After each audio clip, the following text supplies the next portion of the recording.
a camera is such an important aspect of strategy games, management games, city builders, RPGs. If your camera game is on point, your game will be more enjoyable.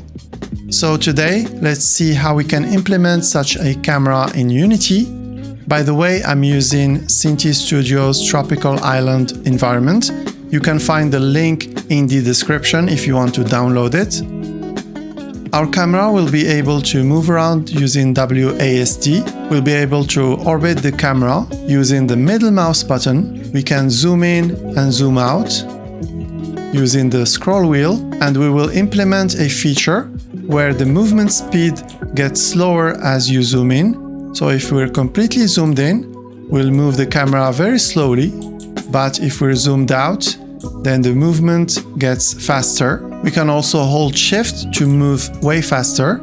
So if you want to get to a point very fast, you can hold Shift. So as you can see, the movement is smooth.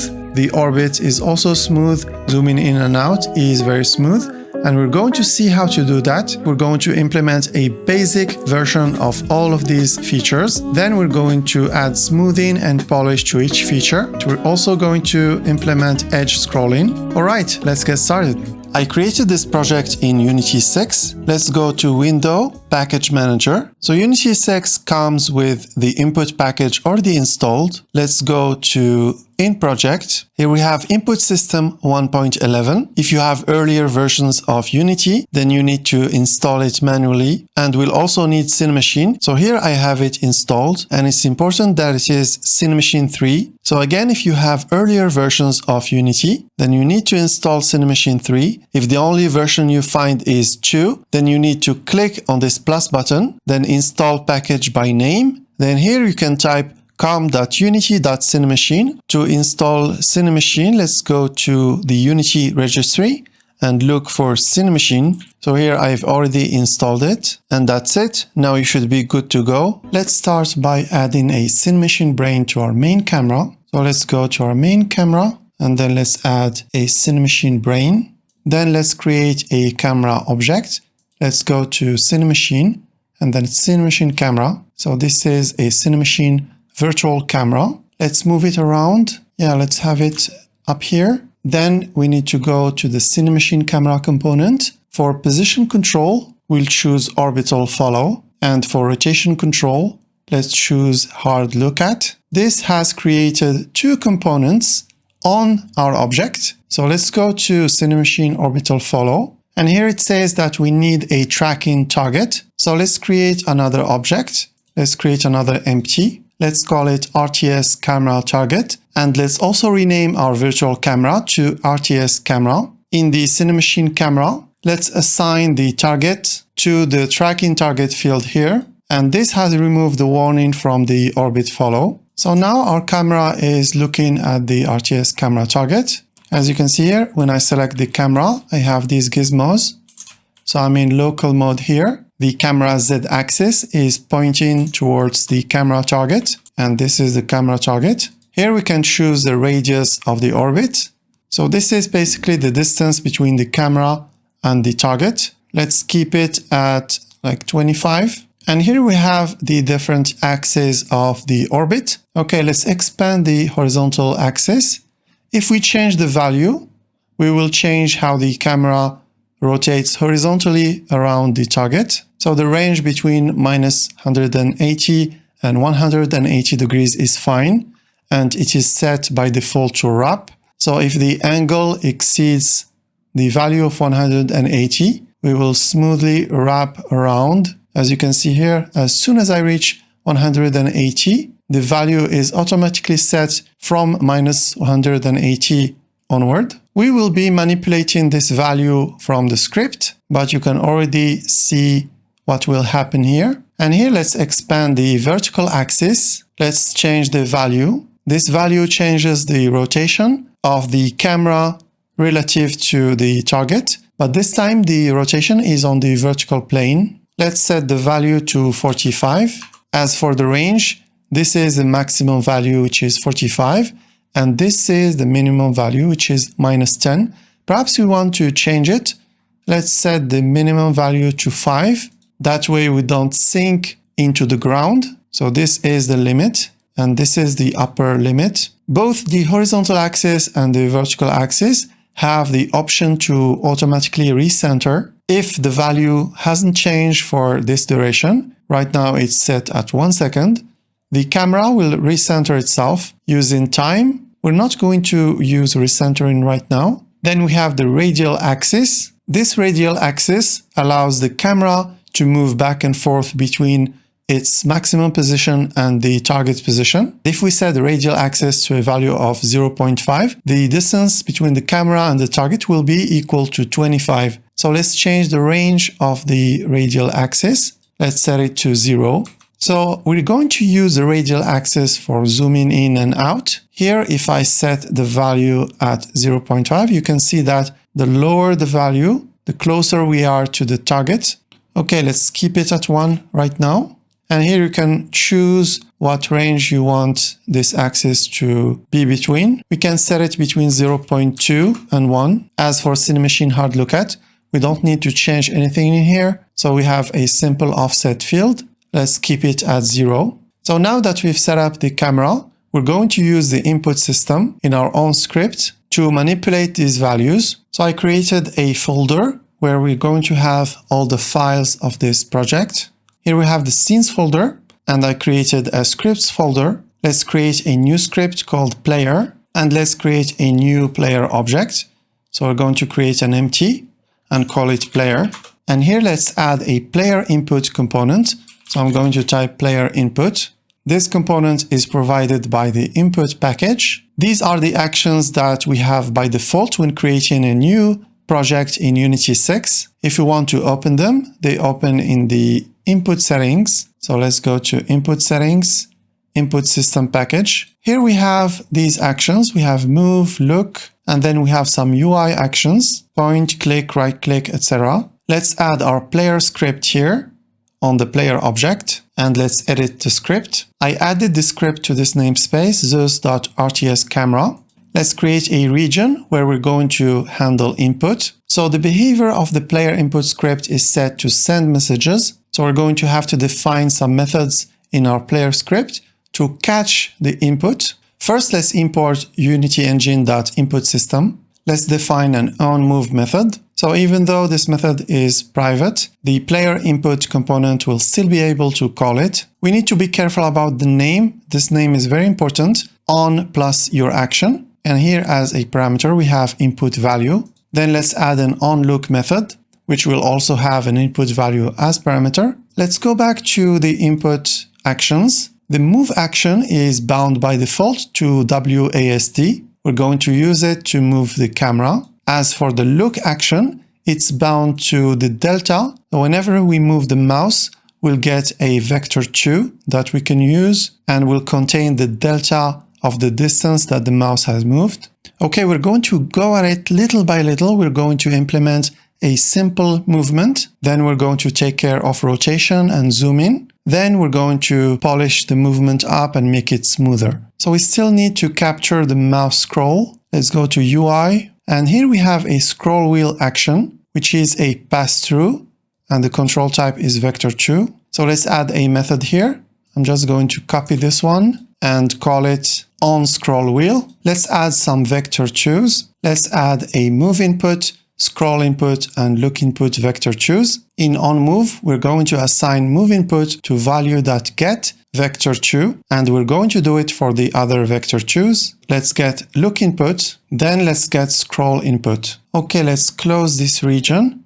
In order to move the camera, we're not actually going to move the camera itself. We're going to move the camera target. So let's add a reference to the camera target. We're also going to need a move speed float. Down here, we're going to add a region for Unity methods. Let's add an update method, and let's add another region below it for control methods. In the update method, we're going to get the delta time. We're going to use time.unscaled delta time because in case you pause the game or in case your game has bullet time or something like that, we don't want the camera to be affected by the scale of the time in the game. Then let's call a method update movement with our delta time, and we're going to define this method in the controls region, in the control methods region, I mean. Okay, this is the update movement method. So in order to move the camera forward and backward, we're going to need the forward vector of the camera, and we're going to remove the Y component of that vector. So it is flat on the plane or the ground surface. So we're going to get the forward vector of the camera using camera.main.transform.forward. In the Unity editor, make sure your main camera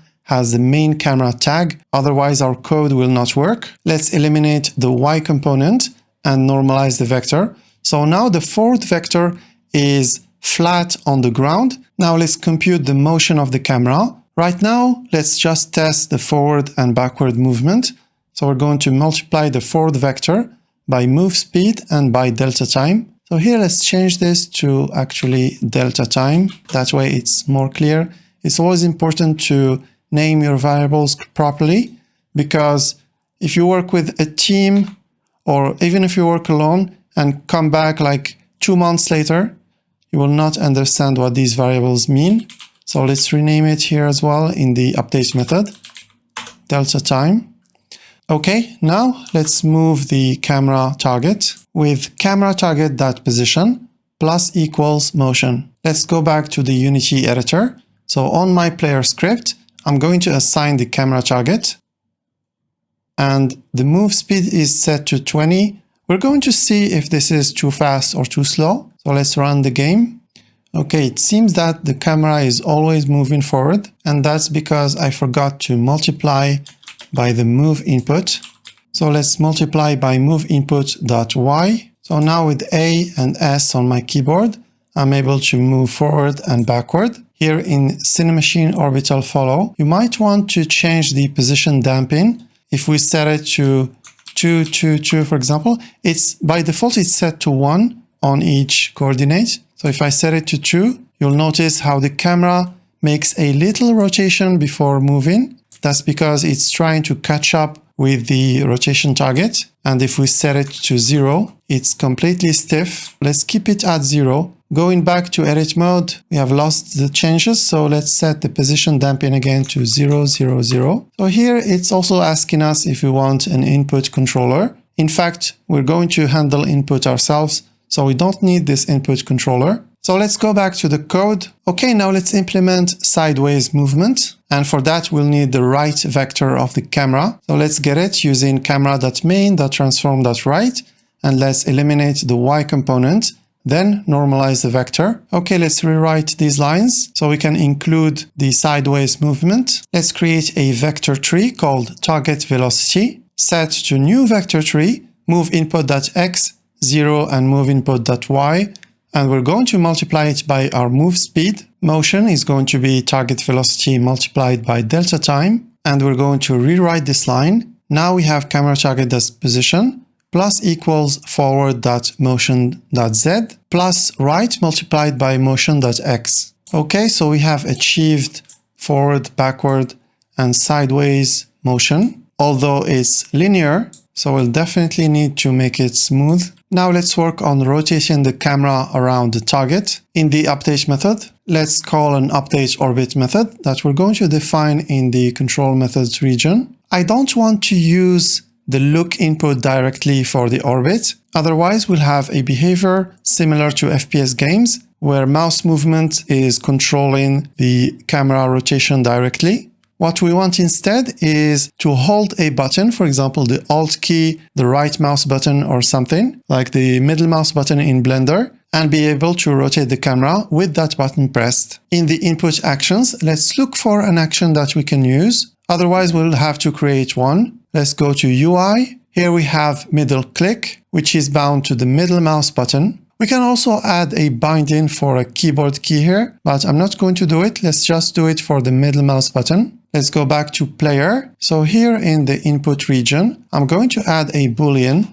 Let's call it middle click input, set to false by default. And here let's add our method. Let's call it on middle click. And since the middle click action is of type pass through and control type is set to button, then in the code we can say middle click input equals value that is pressed. So middle click input will be true when the middle click button is pressed and will be false otherwise. Okay, let's fold this in. Let's go to the update orbit method. Let's define orbit input to look input multiplied by either 1 or 0, depending on the value of middle click input. Now we need a reference to the Cinemachine orbital follow component in order to manipulate its value here. Let's go to the top of our script and let's import unity.cinemachine. Let's add a reference to our orbital follow component. The type of the component is Cinemachine orbital follow, and let's name the variable orbital follow. Let's add a orbit sensitivity. This is simply a multiplier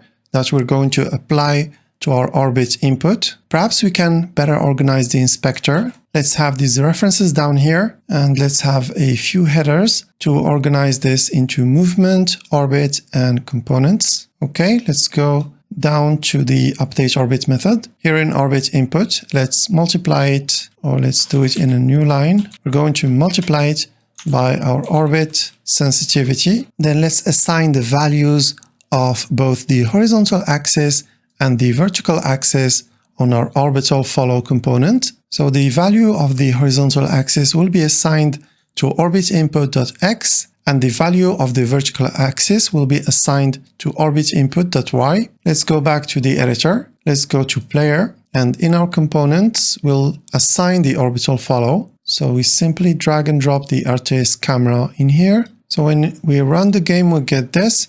But if I hold the middle mouse button and try to move, you can see that the camera is always coming back. So this was a mistake that I made and I kept it in. I didn't edit it out of the video because I wanted to show you this. So when you encounter an error like this, it means that the values of the axes on our orbital follow are being overridden. But what we actually need is to continuously add the value of the input to these values. And that's what we're going to do. So here, instead of equal, we need to say plus equal, and here as well, plus equal. So it seems to be working. When I hold the middle mouse button and move left and right, we are rotating horizontally. And when I move up and down, we are rotating vertically. But I actually want the vertical movement to be inverted. And also, it seems that when we assign the values of the axes, they don't seem to comply with the limits on the component. So for example, here, I can rotate all the way down. So when we set the value in the script, the components seem to ignore the limits, and we need to fix this. Okay, so two things to fix: inverting the vertical axis. So instead of plus equal, we're going to say minus equal. As for the value, we need to clamp it between min and max. So what we're going to do actually, let's define two variables, horizontal axis and vertical axis, which we're going to assign from orbital follow. So here you have to be careful because input axis is a struct. So if we modify, and here we're going to modify the value here of horizontal axis.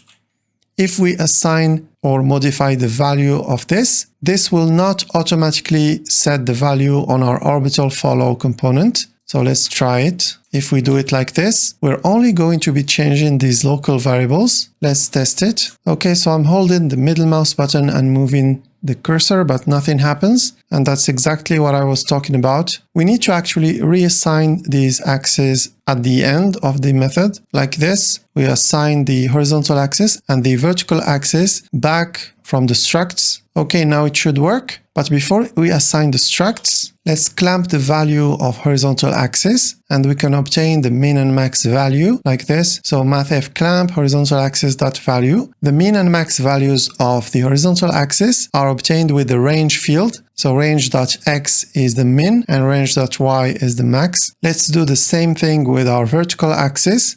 So vertical axis dot value equals mathf clamp vertical axis dot value between vertical axis.range.x and vertical axis.range.y. Okay, let's test it. So I'm going to move up, and here I cannot exceed the limit, and let's move down. Right, so this is working, and also the vertical axis has been inverted, which is more intuitive. We can play with this sensitivity a little bit. Let's choose a sensitivity of 10, for example. So now it means every little movement that I do with the mouse cursor is multiplied by 10. Yeah, this is definitely not working. So we're going to keep it at 0.5, which is a good enough value. Let's polish up the orbit by adding some smoothing. So an idea here is also to split the orbit sensitivity between two values. So instead of a float, we could use a vector 2. They do this in a lot of games because sometimes you want the sensitivity of the horizontal movement of the mouse to be different from the vertical movement. But for simplicity, I'm going to keep it as a float. Let's add an orbit smoothing variable. Okay, let's go back to update orbit. Here, instead of directly manipulating these values, what we're going to do is use mathf lerp. Let's comment this out. So let's use lerp for horizontal axis. We're going to be moving between horizontal axis.value and horizontal axis.value plus orbit input.x. And for the third parameter of the lerp, we're going to be using orbit smoothing multiplied by delta time. And we're going to do the same thing for vertical axis. We're going to use lerp between vertical axis value and the value minus orbit input.y. And we're going to use the same third parameter for the lerp. Okay, let's perform a test. Yeah, now the movement is much smoother. Although let's work on this smoothing value. Yeah, when I set it at 10, the movement feels much more reactive, but at the same time, this could be undesirable. So let's keep it at 5. So the lerp is good enough. It gives us some smooth results. However, we're going to see with the movement how we're going to smooth it. We're going to use a velocity variable because so here for the orbit, when I stop moving the camera, the orbit stops. And to be honest, this is the desired result. We don't want the camera to keep rotating when we stop the rotation. We want it to be snappy. But for the movement, it will be good if we release the controls and the camera keeps moving a little bit. So we're not going to use the lerp method to smooth out the movement. So in the update orbit, let's keep these comments here. So this is the instantaneous movement and this is the smooth movement. And you know what? Here, it's not even necessary to clamp the value of the horizontal axis, but we'll do it anyway. Okay, so let's go to the top of our script. Let's add a velocity variable and let's add an acceleration variable. This is the amount by which the camera will accelerate. So it'll accelerate by 10 meters per second per second. So in order to reach the move speed of 20, we'll need 2 seconds with this acceleration. Let's set it at 10 and then we can tweak it later. Okay, let's go to our update movement method. So here we have our target velocity. So here we need to distinguish between two situations. The situation where we're holding the movement button and the situation where the movement button is not held. We're going to do this by checking the square magnitude of our move input. So if the square magnitude is superior to a value, let's set it to 0.01. Now we are pressing the movement buttons and in the else, we are releasing the movement keys. In case we're holding the movement buttons, we'll set the velocity to vector3.moveTowards. We'll go from the current velocity to our target velocity here. And the third parameter is the max distance delta. We'll set it to acceleration multiplied by delta time. And when we're not holding the movement buttons, we'll set velocity to vector3 move towards from velocity to 0. And for max movement delta time or max distance delta, we'll set it to acceleration multiplied by delta time. So here, perhaps we should distinguish between acceleration and deceleration because we want deceleration to be bigger, way bigger than the acceleration. That way the camera stops rather quickly. Separating the two will allow us to tweak these values. So let's add a deceleration here. Okay, now that we're modifying the velocity, we'll no longer use our target velocity here. So for the motion, instead of target velocity, we'll simply use our velocity. Okay, so we have acceleration and deceleration both at 10. I'm going to move forward. And as you can see, the camera takes a bit of time to move. And then now I've released the controls. So the camera, as you can see, has kept moving a little bit. So I'm going to release now. So the camera keeps moving a little bit. As I told you, it's better to separate the two. So perhaps we want to keep acceleration like this, something very small, but we probably want to increase the deceleration way more than the acceleration. So let's set acceleration to like 30 and deceleration to 50. Let's test this. Okay, this is much more reactive. Perhaps for deceleration, let's keep it to 40 and acceleration to 35 perhaps. Yeah, this is good enough for me. You can tweak it as much as you want to get the perfect result for your game. So here it seems that the clamp on the horizontal axis that we're doing is indeed not allowing us to move beyond this point. Yeah, so we'll comment out the clamp on the horizontal movement.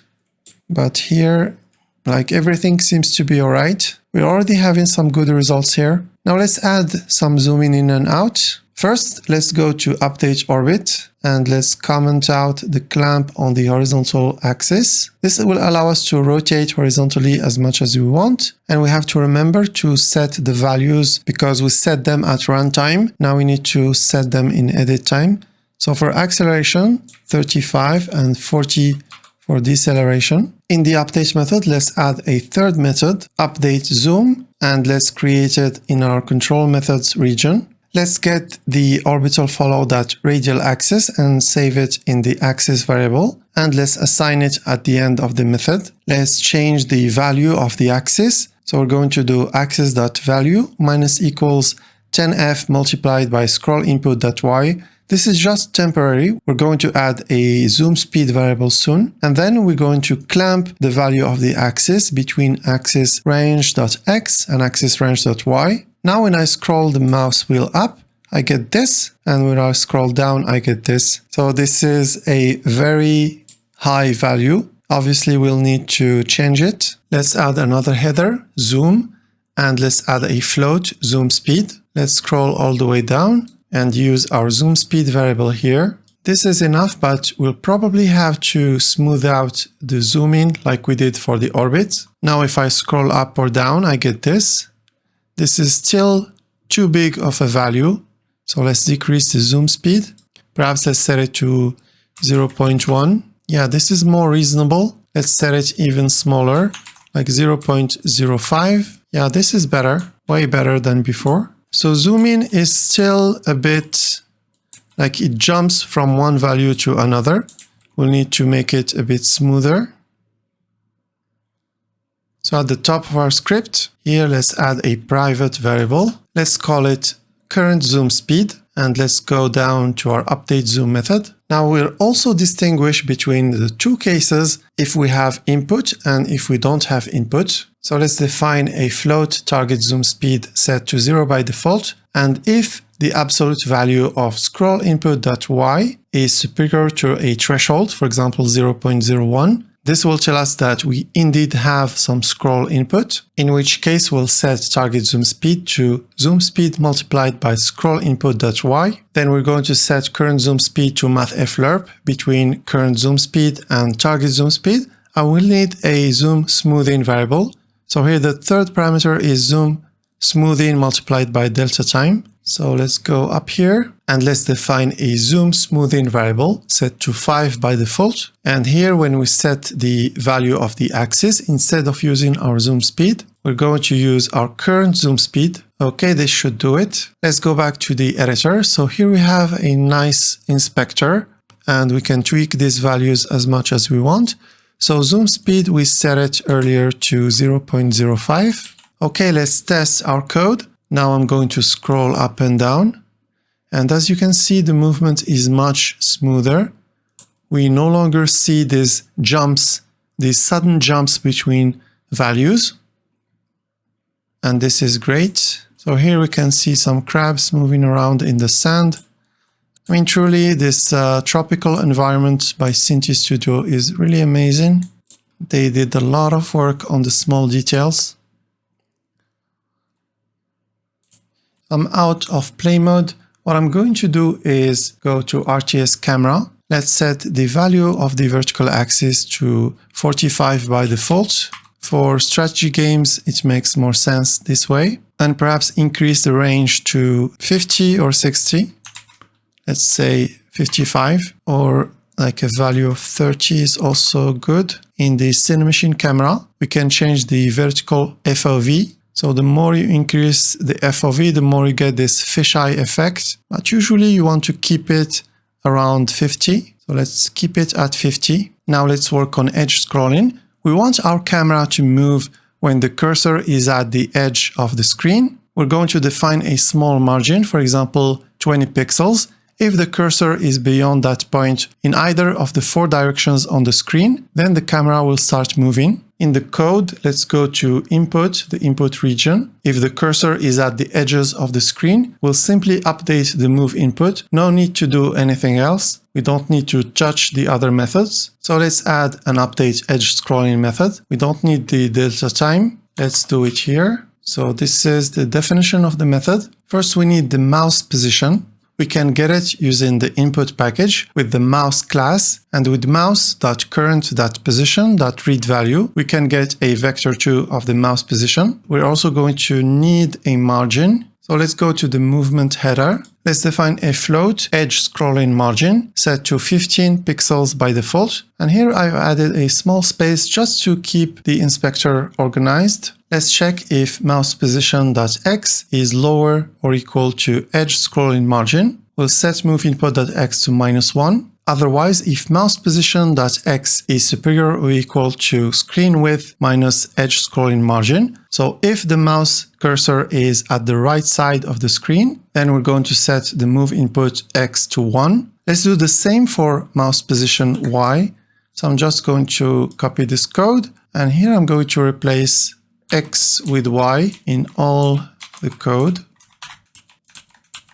So if mouse position.y is lower than edge scrolling margin, it means that the mouse cursor is at the bottom of the screen. Then we'll set move input y to -1. And if mouse position.y is superior to screen height this time, minus edge scrolling margin, which means the mouse cursor is at the top of the screen, we'll set the move input.y to 1. So as long as we do this before the update movement method, we'll be good. So here, in case we don't have any input on the WASD keys, we'll have a problem because the move input variable is never set back to 0. So in case we use edge scrolling, and for example, if we have this case, move input.x is 1, and let's say we didn't have this method, there is no way for move input to go back to 0. So let's fix it. We're actually going to do it in the update movement method. So after we update the movement, then we're going to set move input to vector2.0. Okay, so edge scrolling works, but the WASD keys no longer do. So you can see a tiny movement when I press like T. I have a tiny movement, then it stops. So perhaps we did something wrong in the code. You know what? Instead of modifying the move input, let's not do it, because this seems to be interfering with the input package. What we'll do instead, let's open the input region. And here let's define another vector2. Let's call it edge scroll input. You know what? It's not even an input variable. Let's just have it here, edge scroll input. And in the update edge scrolling method, we're going to set the value to 0. Then instead of changing the move input, we're going to set the edge scroll input instead, like this. And now we're going to go to the update movement method. And here, when we get the input vector, let's have the input vector as a separate variable. Let's set it to move input.x plus edge scroll input.x. As for the z component, let's set it to move input.y plus edge scroll input.y, and we'll probably need to normalize it. And let's use it instead of the old code. So target velocity will be equal to input vector multiplied by move speed. That way, both the move input from the WASD keys and the edge scroll input will contribute to the target velocity. Now we need to modify this if statement. So we're no longer checking only for move input. We're also checking for the edge scrolling input. So let's use input vector instead of move input. Okay, now it works. I can move my cursor to the edges to move the mouse. I can also move with WASD. I'm also going to rename the update method and use late update instead. And doing this will reduce a lot of stuttering in the movement of the camera, because the camera will only move after all the objects in your game have moved. But if you still got some stuttering in the editor, then that's normal. That's due to the performance in the editor. But when you build your game, then you should get smoother movement because the performance will be better. Okay, now that we've added edge scrolling, I'm actually going to disable it because in the editor, it's a little bit annoying when you want to click on something and your camera keeps moving like this. So we're only going to update edge scrolling if the application is not the editor. So if we build the game, then edge scrolling would work there. But right now it will not. You can also assign a keyboard key, for example, to toggle the edge scrolling, but we're going to keep it this way. I'm fine with using WASD during the development of a game. Now we're going to define a zoom level variable on our RTS camera. Let's go to the radial axis. The axis is between 0.2 and 1. The minimum value is achieved when we're fully zoomed in, and when we're fully zoomed out, the value is set to 1, or I should say to the maximum of this range. So let's create a zoom level variable that will be easy to use for us. So here in the header, so let's define a public float zoom level. This value is going to be 0 when we're fully zoomed in and 1 when we're fully zoomed out. Let's start by getting the axis value, and we're going to remap this value to a range between 0 and 1. Let's actually use an axis variable, which is cleaner. So we're going to use an inverse lerp, and what this inverse lerp will do, so if axis value is at axis range.x, so if it's at the minimum value, in our case it's 0.2, if it's at the minimum value, the inverse lerp will return 0, and if axis value is at the maximum value, then our inverse lerp will return 1. Let's go to the update or the late update method. I'm just going to print this value to the console.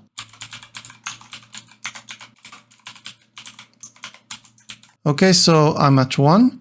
I'm going to zoom in, and as you can see, the value goes from 1 to 0. And the reason why I've exposed this value and I'm going to use it is because when you zoom out, you should move faster, but when you zoom in, you should move slower. Okay, let's go back to the late update and let's remove this debug log. Now let's go to the top. Let's use an animation curve. Let's call it move speed zoom curve. And we're going to use this curve to change the move speed depending on the zoom level. I've set it by default to animation curve.linear. So when we are at zoom level 0, so completely zoomed in, then the move speed will only be half its value. And when we are fully zoomed out, then the movement speed will be multiplied by 1. Now let's use this curve in our movement method. Here, update movement. Here we're using move speed. Let's use a float. Let's call it zoom multiplier.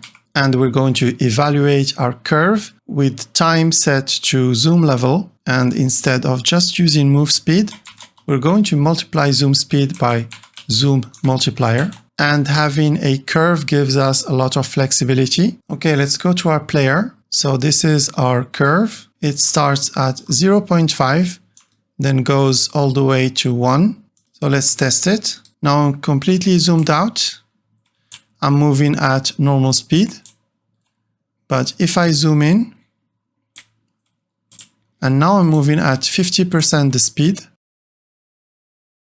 Let's use an even smaller value so we can really see the effect. So I'm going to edit this key and set the value to 0.05, and it will give us something like this. We can also have a Bezier curve. So this is useful, for example, if you want movement to keep being slow at zoomed in speeds and slowly ramp up. So we have a lot of flexibility with using an animation curve. Okay, so let's zoom in. Now I get a tiny movement, as you can see here. And if I'm halfway between the max and min value, I'm going to use the value at that animation curve. And here, if I completely zoom out, I'm able to move at the normal speed. Okay, so this value obviously is too much. Let's change it here, right click, edit key, and let's set it to, let's try 0.15 for example. That's okay. So in order to not lose this curve, we're going to right click on it, copy, and then go out of play mode, then right click, paste. Now let's add sprinting to the camera. When we hold shift, we should move at higher speeds. In our input actions, we have a sprint action, which is a button. It's set to left shift on the keyboard. So for the action type, we'd better change it to pass through, which is way better than button, because for pass through, every time the button is held or is up, the action will perform and we'll have access to the Boolean. Let's go back to our code. So I'm going to the input region. Let's define a Boolean here, sprint input, and then let's define an onSprint method. And here we're going to set sprint input to a value that is pressed. Now let's go to the update movement method. So here, when setting the target velocity, we're multiplying by the zoom multiplier, but we'll also multiply by a sprint multiplier. Let's do it here. So if we have sprint input, then we're going to multiply our target velocity by a sprint speed multiplier that we're going to define up here in the parameters of the script. So let's create a space here and let's set the sprint speed multiplier to 3. Okay, let's test our code. So here I'm moving around at normal speeds and I'm going to hold shift. And here I'm moving at the accelerated speed. So it seems that the acceleration and deceleration are not modified. What if we also multiply them by the sprint speed multiplier? I guess if we multiply the acceleration, that would be logical. But for the deceleration, so for example here, if I'm holding the shift button and I'm moving, if I release everything, we should still be able to have a higher deceleration. Okay, let's do it with the acceleration. So I'm going to find all the references of acceleration so we can directly jump where it's used. So it's used here. So let's define a sprint factor here. We'll set it to 1. And when we have sprint input, we'll set it to sprint speed multiplier. And let's use this sprint factor on the acceleration here. So we're going to multiply the acceleration by our sprint factor. Okay, let's test it. So I'm holding shift and I'm going to move. You can see that we have a much more reactive acceleration, but we still have to do something about our deceleration. Let's define a variable. Let's call it deceleration multiplier, and let's set it to 1 by default. So here, if we have movement input and if we have sprint input, we'll set our deceleration multiplier to sprint speed multiplier, and we'll only reset it to 1 when the camera stops. Let's do it at the end of the method. So if the velocity is near 0, so we're going to check for square magnitude. If it's lower than a threshold, then we're going to reset the deceleration multiplier back to 1. Now all we have to do is actually use it. So let's multiply the deceleration by the deceleration multiplier. Okay, now I'm going to hold shift and I'm going to move and release everything. So you can see that the deceleration is much faster. And when I release the controls and then here I'm going to release, you can see that the deceleration is back to normal. Yeah, so perhaps we should distinguish between sprint speed multiplier and also like the multiplier that's going to be applied to the acceleration and deceleration. But for simplicity's sake, let's keep it this way. We can simply increase the deceleration value and get more or less a similar result. So if you really want a customizable camera, then you should probably separate between the multiplier that's applied to each. All right, so we have a nice camera that we can use for RTS games, for like city builders, or RPGs, and for management games in general. Remember to subscribe, like the video, and share it online. This really helps the channel grow. If you have any question, please post them below. I reply to all the comments. Thank you for watching. This has been an enjoyable tutorial. I hope you enjoyed it and you learned something new. See you in the next one. Bye bye.